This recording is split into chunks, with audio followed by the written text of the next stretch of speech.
isa dito sa dulo. Yan. Tapos, fold mo left, fold mo yung right. Tapos, ito, iikot mo sa likod.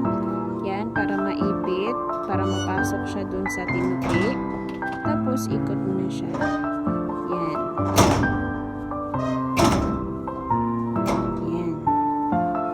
So, yan na yung idea nyo paano magtupi ng panty. Okay, so like this.